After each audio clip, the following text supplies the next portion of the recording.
April 19వ తేదీ ఎడారిలో సెలయేర్లు.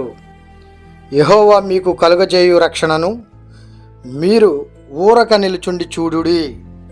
నిర్గమాకాండము 14వ అధ్యాయము 13వ వచనము. ఇరుకుల్లో ఇబ్బందుల్లో చిక్కుకుని భయంకరమైన సమస్యలతో కొట్టుమిట్టాడే వాళ్ళకి ఈ మాటల్లో దేవుని ఆజ్ఞ కనిపిస్తుంది. వాళ్ళు వెనుదిరిగిపోలేరు, ముందుకి వెళ్ళలేరు. ముందు నుయ్యి వెనక గొయ్యి మరేం చెయ్యాలి? మన నాయకుడి ఆజ్ఞ ఇది, ఊరక నిలుచుండి చూడుడి. ఇలాంటి సమయాల్లో ఆ ఆజ్ఞకి కట్టుబడి ఉంటే అది క్షేమకరం. ఎందుకంటే తప్పుదారి పట్టించే వాళ్ళు చాలామంది దొంగ సలహాలతో వస్తారు. ఇంకేముంది, అంతా అయిపోయింది, ఇక చావే శరణ్యం, నిస్పృహ నీ చెవిలో నిట్టూరుస్తుంది. అయితే దేవుడు మాత్రం మన ధైర్యాన్ని నిలుపుకోమంటాడు. కాలం ఎంత ఎదురు తిరిగినా ఆయన విశ్వాస్యతను, ప్రేమను తలచుకుని ఉత్సాహించడమే మన విధి. పిరికితనం తొందర చేస్తుంది.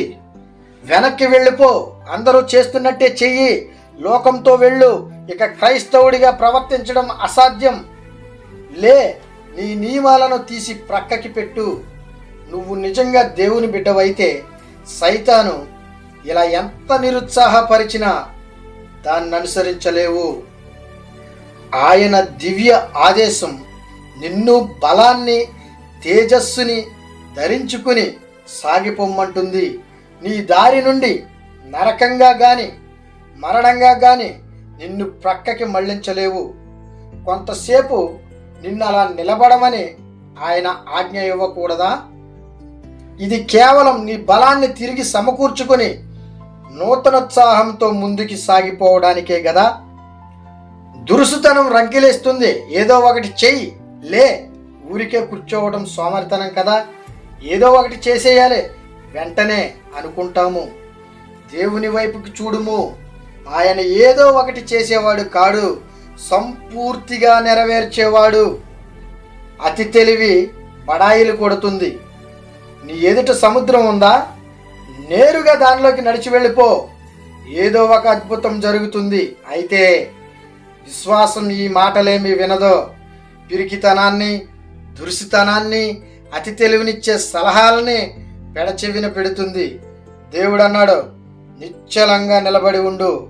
కదలని బండరాయిలా నిలబెడుతుంది విశ్వాసం. నిశ్చలంగా నిలబడు, స్థిరుడైన మనుషుడిలాగా నిలబడు. ముందుకు దూకడానికి సన్నద్ధుడివై రాబోయే ఆజ్ఞలకి సిద్ధపాటుతో, ఓపికతో, ఉల్లాసంతో ఆజ్ఞాపించే ఆ స్వరానికి కట్టుబడి ఉండు. ఇశ్రాయేలీయులకి మోషే ముందుకి వెళ్ళండి అని చెప్పినంత స్పష్టంగా త్వరలోనే దేవుడు నీకు ఆజ్ఞాపిస్తాడు. చిందరవందరైన నీ మార్గాల గురించి చికాకులెందుకు? నిశ్చలంగా నిలబడు. ఆలస్యాలు, పరుగులు కనిపించేదాన్ని బట్టి కాదు, కొరత లేని విశ్వాసంతో సాగు. కొంతకాలం ఓపిక పట్టు. దేవుని వదనంలో చిరునవ్వు శోభిస్తుంది. అర్థం కానిదంతా మబ్బులా విడిపోతుంది. ఏం చేయాలో అర్థం కాని వేళల్లో ఊరికే ఉండి కనిపెట్టండి. సందేహాలు ఏమైనా ఉంటే వేచి ఉండండి. తొందరపడి ఏదో చేసేయకండి. నీ మనసులో నిన్ను ఆపుతున్న శక్తి ఉన్నట్టు అనిపిస్తే దానికి వ్యతిరేకంగా చేయవద్దు. అదంతా తీరిపోయేదాకా ఆగండి. దేవుడి కొద్ది మంచి మాటలను మన హృదయంలో భద్రపరిచి వాక్యానుసారముగా దేవునికి ఇష్టమైన జీవితం జీవించేలాగిన ఆయన కృపలో మనల్ని బలపరిచి, భద్రపరిచి, స్థిరపరిచి, దీవించి ఆశీర్వదించునుగాక. ఆమేన్.